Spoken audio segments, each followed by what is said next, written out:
ജിൻഡോയെ cross വിസ്താരം നടത്തി പുള്ളിയുടെ വായിൽ നിന്നും എന്തെങ്കിലും അബദ്ധം വീണ് കിട്ടി അതിൽ പിടിച്ചു കയറി ഗെയിം കളിക്കാൻ നോക്കുന്ന സിജോ, സായി, ഋഷി, അർജുൻ, ശരണ്യ എന്നിവരെയാണ് ലൈവില് കാണാൻ സാധിച്ചത്.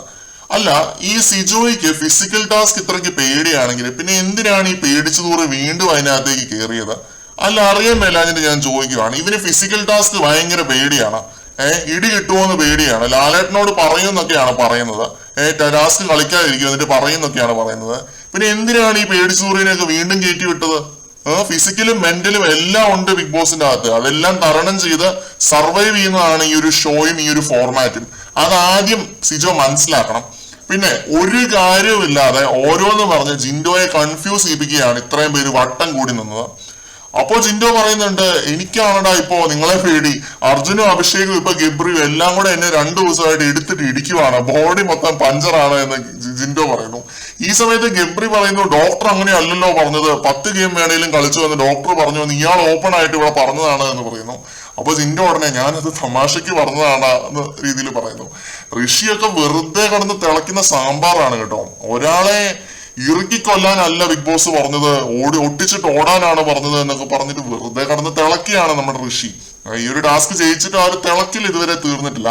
അപ്പം ആദ്യത്തെ റൗണ്ടിൽ ഔട്ട് ആയതിന്റെ ഫ്രസ്ട്രേഷൻ ഇതുവരെ ഋഷിക്ക് മാറിയിട്ടില്ലെന്നാണ് തോന്നുന്നത്. അതുകൊണ്ടാണ് ജിൻഡോയെ ക്രോസ് വിസ്താരം ചെയ്യാൻ വേണ്ടിയിട്ട് എല്ലാരും കൂടി ഈ വട്ടം കൂടി നിൽക്കുന്നത് ഋഷിയുടെ നേതൃത്വത്തില്. ആന കുത്താൻ വരുമ്പോ ആടവിടെ നോക്കി നിൽക്കുമോ എന്നൊക്കെ ഗബ്രി ചോദിക്കുന്നുണ്ട്. നല്ല ഉപമ കേട്ടോ, നല്ല ബെസ്റ്റ് ആടാണ് ഈ പുള്ളി. ആടിന്റെ കയ്യിലിരിപ്പാണ് നിങ്ങളിപ്പോ കണ്ടുകൊണ്ടിരിക്കുന്നത്. ജാസ്മിൻ ആണെന്ന് കരുതി ജിൻഡോയുടെ തൊലി മൊത്തം ഇങ്ങനെ ആട് മാന്തി പറിച്ച് വെച്ചിട്ടുണ്ട്. ഇനി കുറച്ചു നേരം കൂടെ അവിടെ കിടക്കുവായിരുന്നെങ്കിൽ കടിച്ച് പറച്ചേനെ ജിൻഡോയുടെ തൊലി മൊത്തം.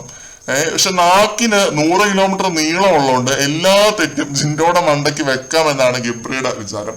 ജിൻഡോ ആരെയും സഫോക്കേറ്റ് ചെയ്യുന്നതായിട്ട് ലൈവ് കണ്ടപ്പോൾ എനിക്ക് തോന്നിയില്ല. ഒന്നുകൂടെ എപ്പിസോഡ് കാണും, അതിലെന്തെങ്കിലും കാണിക്കുന്നുണ്ടെന്ന് നമുക്ക് നോക്കാം.